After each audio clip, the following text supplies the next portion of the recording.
Today, we become legends.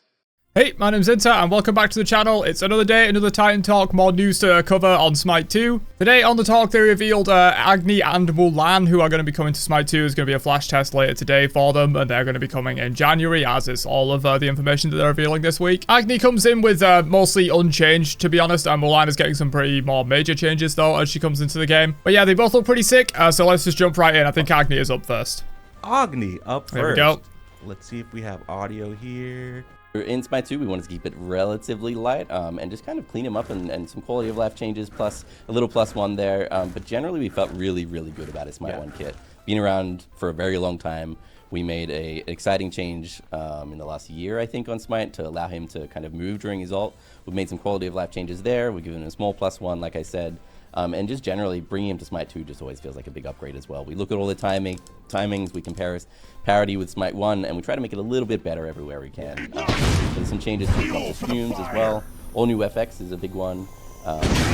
So we can yeah, the FX looks good about the fire FX. Yeah, I know. I didn't level my ult on purpose because that is the first +1. There's actually a hidden quality of life +1 that is already on the screen, where he starts with his passive charge now. Yes, yeah. It's just Okay, so you start with the passive charge, not just this, you're coming straight to a fight or whatever from base, you're going to have that combustion immediately available rather than having to, like, find a minion wave or something to stack it off first. They're just like, oh, why do I have to deal with this in Smite 1? Yeah. You don't have to deal with it anymore. Let's talk about the ultimate, which is kind of counterintuitive from the way that we kind of go through gods, but Sure. I think it's important to call out. I don't have my ultimate leveled up yet, but a +1 to Agni and Smite 2 is, if I level it, I immediately gain access to all of my bombs. Yeah, level 5 plays were really, really strong as Agni already, just because he's a great early game god. Now, yeah, that's you really gonna want be to get nuts. level 5 because you immediately get 3 bombs and you can play aggressive immediately. Before, Yeah, like Agni's ultimate, if you do manage to hit all 3 bombs, does like far more than any other mage ultimate in the game at level 5. Plus, he's already quite strong with damage in the early game. If you can manage to land your dash on someone, that absolutely chunks. And yeah, this isn't going to be every time you level up the ability or anything, you immediately get 3 bombs. It's just going to be when you take it instantly at level 5, you're going to have 3 bombs, and that's going to, be a pretty big deal, honestly. It sounds like a small change, but you can definitely win like most 1v1s with Agni in mid lane now once you hit level 5. Because that ultimate, as I said, is going to do way more than like, a Poseidon ultimate or even a Zeus ultimate, to be honest. It does so much damage. A new component to it, Yes. Combustion, now has a new effect where Agni goes on a hot streak after killing an enemy god. Where you want to explain what the hot streak sure, is? yeah, this is our +1 for Agni. So if he kills an enemy god, he immediately goes on this 10-second, I think, hot streak, and that's the way he has his full passive the entire time. So he's doing a lot of That's extra pretty damage nuts. during that time. He has some extra FX. In fact, if you want to get your full passive here, Yeah. just like So yeah, you do have to get a kill to activate that, but that's going to be pretty crazy, man. Like, Agni passive actually does a surprising amount of damage that I think people don't realize. I think in Smite 1, it's like 35% scaling, some base damage as well, but it's like an extra 35% of your power just for free a lot of the time. And if you're going to have this constantly active, you can get like essentially 4 procs of it with Flame Wave plus Triple Bomb, and that's going to be an extra, assuming the scaling is the same, roughly an extra 140% of your intelligence. Granted, you're probably not going to get Triple Bomb on that all the time because you'll likely have used some of your bombs to secure that first kill before you go on the hot streak, but still, that's kind of annoying. All right, his hands fully lit, his back is lit for a short amount of time, and he has this buff ticking down in 5 seconds, 4 seconds, 3 seconds. Always has full 4 passive stacks there. Yeah, it looks like it doesn't stack in its effects. Maybe it'll stack in duration, or maybe it'll just refresh in duration. If it only refreshes the duration of the passive, then it's not quite as powerful. Because like if you are going for a triple bomb on someone, you're not going to get, 3 times the damage, like I kind of just said, where it'd be like 140% scaling in total. Because if you're instantly triple bombing someone, it's only going to take a couple of times, and then it'll get refreshed to the same duration, so you only get a little bit of extra damage. If it does stack in duration, though, like that's going to be pretty insane. You just be able to stack up like several seconds of combustion on people. But yeah, we'll have to see how that works when we actually get to test him in the flash test. Back to normal, but if you get a kill, you can snowball really hard. So again, we can go back to that level 5 mark. If it's you and your jungler in the lane at level 5 and the enemy in their jungler, really try hard to get that big power spike level 5, get that kill, and then you can get another kill off top of that as well because you have your full passive. Very, very active. So if you put your 1 down, you'll see that there's inner circle, but you can see the gas is kind of going out further from that circle as well. So that whole location is where you can get this done. And it was a little bit like that in Smite 1, but should be a lot more accurate in Smite 2. Nice. That's awesome. Yeah. It was just there was some Yeah, so weirdness in Smite. this isn't actually like a +1 or anything. This is the exact same as Smite 1. This is actually how the ability worked. It had like an initial hitbox, and then it had a slightly larger hitbox towards the edges of the ring that you could still hit with fire and still blow it up. But they won't get stunned. They'll still only get stunned in the actual like ring hitbox of the ability, but you can blow it up from slightly outside of that range. That's actually how it worked in Smite 1. This is the same. It's just it's got more of a visual indicator now with the gas like leaking out of the side. I like this with fire abilities a lot, but if you like 2 through the grass here, you kind of see the grass disappear and then come back. Oh, that's sick. That's pretty Nice. cool. I think that's really cool. that Raw environment basic attacks, work. always AO2 basic attacks do that as well. I think those things are fun. And it just allows you to see the FX, which have all been upgraded as well. Yeah. All right. And I will. Chad Your has middle noticed tower is he under does have a new attack. voice actor Yes. as well. Ah, So, yes, that's a good call out. Yes, we did need to change his voice actor due to some issues with the Yeah. previous voice actor that we no longer wanted to be affiliated with. Yeah, so- this was the same with Thanatos. I believe Agni and Thanatos had the same voice actor in Smite 1, and he's done some, let's say, unsavory things. I'm not entirely sure what exactly went on with it, but they don't want to be associated with him anymore. So yeah, Thanatos had a new voice pack. Agni is going to get a new one as well. Yeah, So- actually. So the 3 is now a spline, Oh, yes. which should make it feel a lot better when you are looks a lot dashing better as near or into walls. That's right.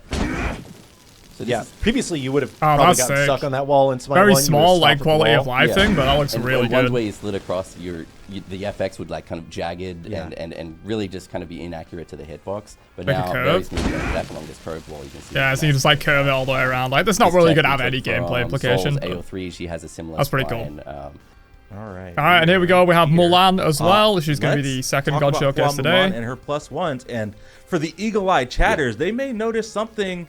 Something Yeah, she's got a little different banner about, down here. Mulan's loadout. Consumable here, bro. slot. Oh, I thought you were just talking about the mask. but Yeah, there is I know, something else right? on the loadout, too. Oh yeah, No. also, if you didn't see the poll that they did like a couple of months ago, she's now going to be called Hua Mulan in-game instead of just Mulan, and also she's going to be using the masked variant as her default skin. But also, if you preferred the regular Mulan, every account will get access to regular Mulan as a skin for free, so you can use that if you want.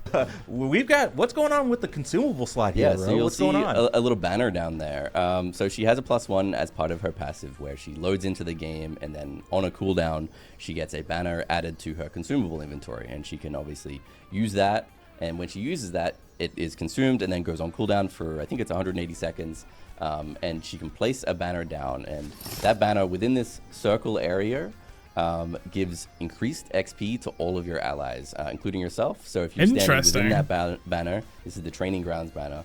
You can kind of train quicker, just like Mulan's whole theme is always training up, and you get 5% increased XP right now in the 5%. middle of that banner. I will say, Yeah, I feel like 5% doesn't sound like a lot, but this kind of effect does need to be quite a small amount, I feel, because if it is a large amount, you can just snowball super hard with it. And also, you can hit really important breakpoints. You know, if, for example, like, in solo lane or whatever, this probably isn't accurate, but if you do your blue in a full wave, maybe you don't quite hit level 2 or whatever, but you literally need like one more minion. If you clear the wave with this banner down, you might hit level 2 and they won't, and that's going to be actually like huge. So if depending on the starts and how things work out, if there's a situation where like the most common start doesn't quite level you up to level 2, but you can with Mulan's banner, that's going to make her incredibly powerful in the early game. So yeah, you do have to be careful with this kind of thing, and also it is going to work with all allies that are in there, so if you're trying to play Mulan support or whatever, that could be good for leveling up your ADC a little bit more. And again, there might be some specific dual lane breakpoints where you hit level 2. Like if you hit level 2 in dual lane before the enemy, you just win pressure for free for like a while after that. So this could be really powerful. 5% doesn't sound like a lot, but it can definitely make the difference. They also said later on, I believe, that this isn't going to increase Mulan's training XP, which I think is kind of sad. I feel like maybe a 5% increase to that would have also been fine, but I think they just said like it would be a little bit too much if this also worked like that. Just because her getting those breakpoints on leveling up to like a specifically mastered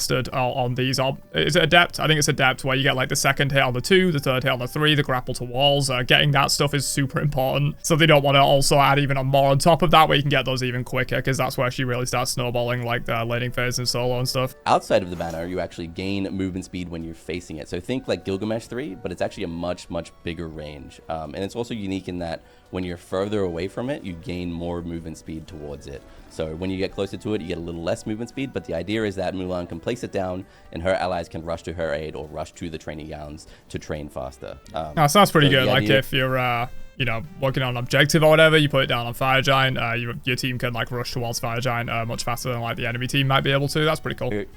Early game, you're using it for experience. You want to level up faster than your opponent. You kind of be strategic with where you want to place that down. Give it to yourself if you're clearing a wave, clearing. Oh yeah, also, I don't think they mentioned it on here, but it has 5 hit points and can be destroyed by basic attacks, so the enemy can relatively easily destroy this. It's not like you're just going to be able to put it down, there's nothing they can do, so you do want to be a little bit strategic with when and where you put it down so they can't just destroy it. You know, you kind of want to put it down like right before you're about to clear a wave or something. A lot of the rest of her +1s kind of go into the passive, so Yep. I will do my own little training arc while we talk about it and show off some of the abilities here. I've got my sword. There you go. So previously in Smite 1, your ultimate will do a straight dash, just like that, and then go into the other phases. If you have your sword mastered on Smite 2, your sword part of your ultimate will be enhanced. So what we've done there is you're able to turn during this dash. Oh, cool. The actual values are you're able to turn 90 degrees in that 1 second dash. I guess you can kind of like realign yourself a little bit if you Instead need of a to straight go around dash a from now. corner or like snipe someone that's kind of like just juked it to the side or whatever. That's once you have your sword fully mastered. Apologies if you can't really hear them over the game sound. They do turn it down eventually, yeah, but the game sound was super loud. You couldn't really hear them too much. But yeah, once you've mastered the sword, you're going to be able to turn the ult slightly, and you'll have a similar thing for the spear and bow, which we'll get into. Cone, and you can dash to anywhere at the end of that cone. So I'll start talking about the spear part as well. So the spear is the big knock-up that is the second phase of the ultimate.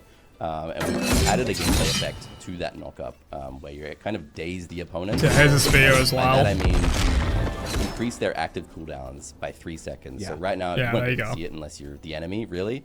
But you know, if an opponent uses a bunch of abilities on you, and then you knock them up with your 2 mastered, you'll increase their active cooldown. I think Agni does this. It just allows you to have better boxing potential and kind So yeah, again, sorry if you can't really hear them. They had the game sound way too loud on the stream, but yeah, once you have the spear fully mastered, enemies hit by the knockup portion of your ult are going to get their cooldowns increased by 3 seconds. They're active cooldowns. And I've got my bow mastered Perfect. now. I'm all set. Yep.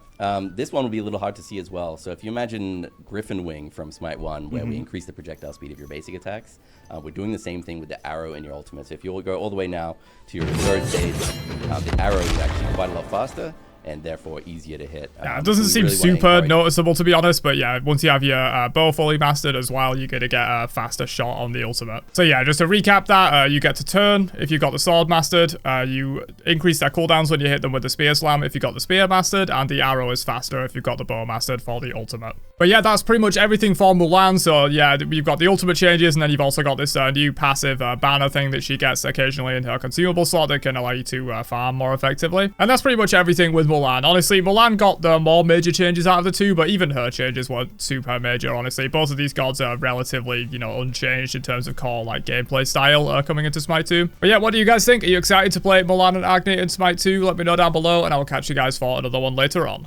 Peace out, you nerds.